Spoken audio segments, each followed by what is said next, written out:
Hi viewers, welcome to our channel. ప్రస్తుతం మనతో పాటు భరద్వాజ్ గారు సీనియర్ జర్నలిస్ట్ ఉన్నారు. వారితో ఒకసారి మాట్లాడదాం. సార్ నమస్కారం. సార్ నమస్తే అండి. సార్, ప్రకాశం బ్యారేజ్ కూల్చేయడానికి జగన్మోహన్ రెడ్డి ప్రయత్నాలు చేస్తున్నారు కూడా. అందుకే మొన్న పడవల్ని కూడా పంపించి వారితో గుద్దించారు. ఆ పడవలు వైసీపీకి చెందినవే అని చెప్పేసి చంద్రబాబు నాయుడు గారు అయితే ఆరోపిస్తున్నారు. సార్, మొన్న పడవలు వెళ్ళి ఆ గుద్దడం కాస్త హల్చల్ చేసింది మొత్తం ఏపీ వ్యాప్తంగా కూడా. అది టీడీపీ వైసీపీ అని వాళ్ళు కొట్టుకుంటూ ఉండడం చూసాం. ఇప్పుడైతే చంద్రబాబు నాయుడు గారు అయితే ఇది వైసీపీ కుట్ర, వాళ్ళ ప్లానే, జగన్మోహన్ రెడ్డి గారే పకడ్బందీగా ప్లాన్ చేస్తారంటున్నారు. మీరేం చెప్తారు సార్ మరి ఆయన ఆరోపణలపై? కాళేశ్వరం బ్యారేజీ బద్దలు కొట్టేయడానికి జగన్మోహన్ రెడ్డి కృషి చేస్తున్నాడు. కుట్ర కోణం దాగి ఉంది దీనిలో. ఆ పడవలు అంటే మొత్తం 2 పడవలేవో ప్రవాహంలో కొట్టుకుపోయాయని, 2 పడవలు అక్కడ గుద్దే ప్రయత్నం చేశాయని, అంటే ప్రకాశం బ్యారేజ్ గేట్లని అలాగే ఇతర వ్యవస్థలని చిన్నాభిన్నం చేసేటువంటి ప్రయత్నం ఈ బోట్ల ద్వారా కల్పించారు. ఇది నందిగం సురేష్కు సంబంధించినటువంటి వ్యక్తులవి. అలాగే తలసిల రఘురాం తాలూకా వ్యక్తులవి అని చెప్తున్నారు. అక్కడ అగ్నికుల క్షత్రియుల తాలూకా బోట్ యాక్టివిటీ నడుస్తుంది. నిజానికి వాళ్ళు అంతకుముందు అక్కడే నివాసం ఉండేవాళ్ళు. సీతమ్మ పాదాలు అంటారు. సీతమ్మ పాదాలకి ఆ ఎగువన కొన్ని గుడిసెలు ఉండేవి పాత రోజుల్లో. తర్వాత అక్కడ ఫ్లైఓవర్ కట్టడం కోసం వాళ్ళందరినీ అక్కడి నుంచి తరలించారు. ఆ తరలించిన తర్వాత వాళ్ళ బోట్స్ ఆ ఏరియాలోనే తిరుగుతూ ఉంటాయి. చేపలు పట్టుకోవడం కోసం తిరుగుతారు వాళ్ళు. ఈ యాక్టివిటీ అసలు అగ్నికుల క్షత్రియులు అంటేనే అది, ఆ యాక్టివిటీలో ఉంటారు అది. సో వాళ్ళకి చెందినవి. అది లీజుకి ఇచ్చిన వాళ్ళు బహుశా తలసిల రఘురాం తాలూకా వాళ్ళు అయి ఉండొచ్చు, నందిగం సురేష్తో రిలేషన్స్ ఉన్న వాళ్ళు అయి ఉండొచ్చు, ఎవరైనా కానీ. ఇప్పుడు అది సీరియస్గా ప్రూవ్ చేయాల్సినటువంటి అవసరం ఉంది. Allegation okay. ఇప్పుడు తెలుగుదేశం పార్టీ ప్రకాశం బ్యారేజ్ని కూల్చడానికి వైసీపీ ప్రయత్నం చేస్తోంది. అలాగే గట్లు తెంపేసింది కూడా వాళ్ళే. బుడమేరు గట్లు, అలాగే అక్కడ ఉన్నటువంటి దానికి లింక్ అయి ఉన్నటువంటి కాలవల తాలూకా గట్లు తెంపేసింది వైసీపీ వాళ్ళే వాంటెడ్గా అనేది ఒకటి ఎస్టాబ్లిష్ చేయడానికి ట్రై చేస్తున్నారు. ఇదే టైంలో వైసీపీ నుంచి సహాయ చర్యలు ప్రాపర్గా జరగటం లేదు. అంటే అవకాశం ఉన్న చోట ఓవర్ డంపింగ్ జరుగుతోంది. ఇప్పుడు సున్నబట్టీల సెంటరు, మొగలరాజుపురం ఆ ఏరియాలో వరద లేదు. ఆ ప్రభావం లేని చోటకు తీసుకెళ్ళి వాళ్ళు అడిగినా అడగకపోయినా ఇళ్లలో పాల ప్యాకెట్లు పడేసి వచ్చేస్తున్నారు. కానీ అవసరం ఉన్న చోట దేవీనగర్ లాంటి మునిగిపోయినటువంటి ప్రాంతాలు, రాజరాజేశ్వరిపేట ఇలాంటి చోట్ల మాత్రం వీళ్ళ యాక్టివిటీ చాలా తక్కువ ఉంది, జనాలు సఫర్ అవుతున్నారు ఇప్పటికీ అనే పద్ధతిలో విమర్శలు చేస్తున్నారు. అలాగే జనసేన నుంచి వైసీపీలోకి వెళ్ళిపోయినటువంటి పోతిరి మహేష్, తను ఇతర పార్టీలు చేస్తున్నటువంటి యాక్టివిటీస్ని తన యాక్టివిటీగా ఆయన ప్రమోట్ చేసుకునేటువంటి ప్రయత్నం చేస్తున్నాడు అనే ఒక విమర్శ ఉంది. ఇలా టోటల్గా వైసీపీ వాళ్ళ రీహాబిలిటేషన్లో వాళ్ళ రోల్ ఏంటి అనేది ఒకటి చర్చ జరుగుతోంది. ఈ విమర్శలు చేయవచ్చు. అంటే తెలుగుదేశం పార్టీ ఆల్రెడీ యాక్టివిటీలో ఉంది కాబట్టి ప్రభుత్వ పరంగా ఉంది, పార్టీ పరంగా కాదు. ప్రభుత్వ పరమైనటువంటి బాధ్యతల్లో వాళ్ళు ఉన్నారు కాబట్టి ఆ ఏరియాలో చంద్రబాబు నాయుడు ఇతర మంత్రులు కనిపిస్తున్నారు. As a party TDP contribution ఏంటి? వాళ్ళ క్యాడర్ సీరియస్గా రోడ్ల మీద ఉన్నారా? వాళ్ళ క్యాడర్ ఈ రిహాబిలిటేషన్ ప్రోగ్రామ్స్లో పాల్గొంటుందా? లేకపోతే వాళ్ళ పార్టీ తరఫున యాక్టివిటీ ఏమిటి? వాళ్ళు ఏదైనా విడిగా నిధి కలెక్ట్ చేసి అక్కడ ఏదైనా శిబిరాలు నిర్వహిస్తున్నారా? పార్టీ పరంగా, ప్రభుత్వ పరంగా కాదు. ప్రభుత్వపరమైన యాక్టివిటీస్ వేరు, పార్టీ పరమైనటువంటి యాక్టివిటీస్ వేరు. రెండూ చేయాల్సిన అవసరం ఉంది.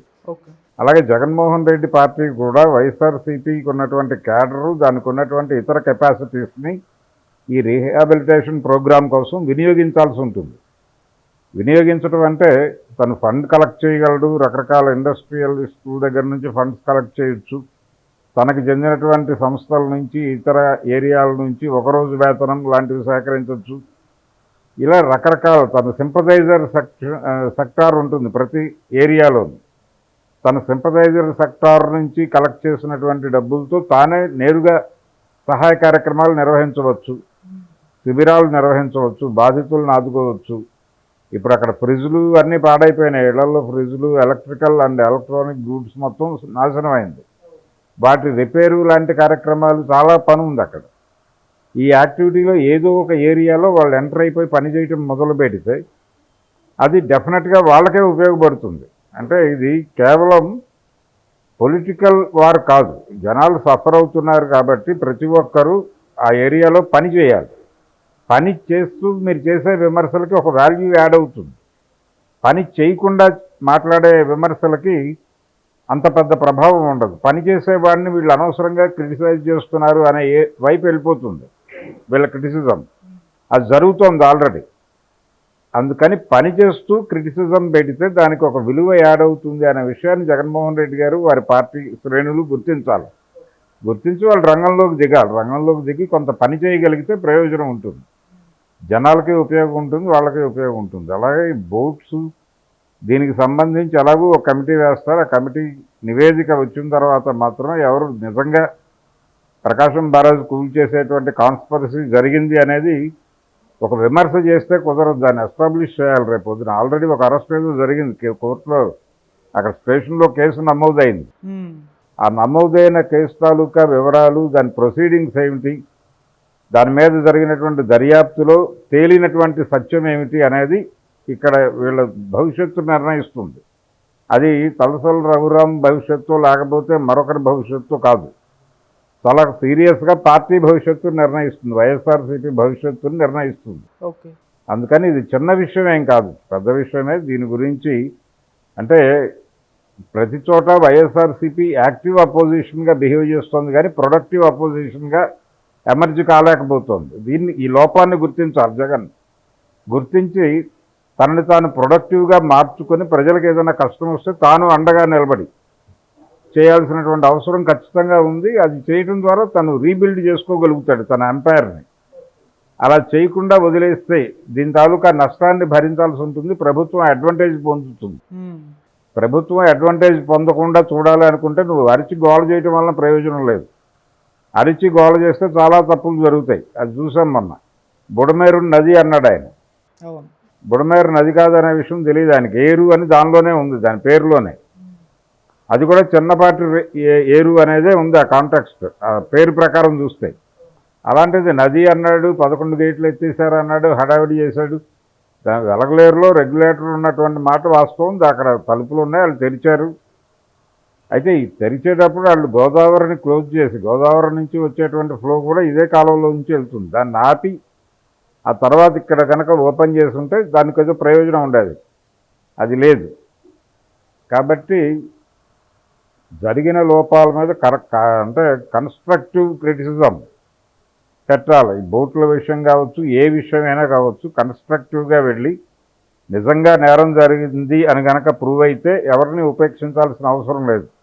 వాళ్ళు ఏ స్థాయి వ్యక్తులైనా వాళ్ళకి తగిన శిక్ష పడకపోతే ఇది కొనసాగుతుంది. అంటే ఒక యాక్టివిటీ జరుగుతున్నప్పుడు దాన్ని డిస్టర్బ్ చేయాలి అనుకునే ఆలోచనే కరెక్ట్ కాదు. అటువంటి దుర్మార్గమైనటువంటి ఆలోచన చేసిన వాళ్ళు ఖచ్చితంగా శిక్షార్హులు అవుతారు ఎవరైనా. అంటే బరాజ్ని ఇబ్బంది పెట్టడం, ఆల్రెడీ సబ్స్టేషన్లో ఉన్నటువంటి కండిషన్ ఉంది, చాలా కాలంగా దానికి మరమ్మతులు జరుగుతున్నాయి, రిపేర్లు చేసి అలా నిలబెడుతున్నారు దాన్ని. అది లేకపోతే ఏంటి పరిస్థితి అనేది చూడాలి. ఇంకా నిర్మాణంలో పాలు పంచుకోకపోయినా పర్వాలేదు కానీ విధ్వంసకారులు కాకూడదు ఎవరైనా. అందుకని కొంచెం కాన్షియస్గా వ్యవహరించాల్సిన అవసరం ఉంది. ఈ టైంలో ఏం చేసినా అది పార్టీకి తీవ్రమైన నష్టం కలిగించే పని అవుతుంది. వైఎస్ఆర్సీపీ నుంచి ఏ రాంగ్ స్టెప్ పడినా అది ఆ పార్టీ భవిష్యత్తుని ప్రశ్నార్థకంగా మార్చే ఛాన్స్ ఉంది. అందుకని కొంచెం పరిస్థితిని గుర్తెరిగి సంయమనంతో వ్యవహరించాల్సిన అవసరం వైఎస్ఆర్సీపీకి ఉంది అనేది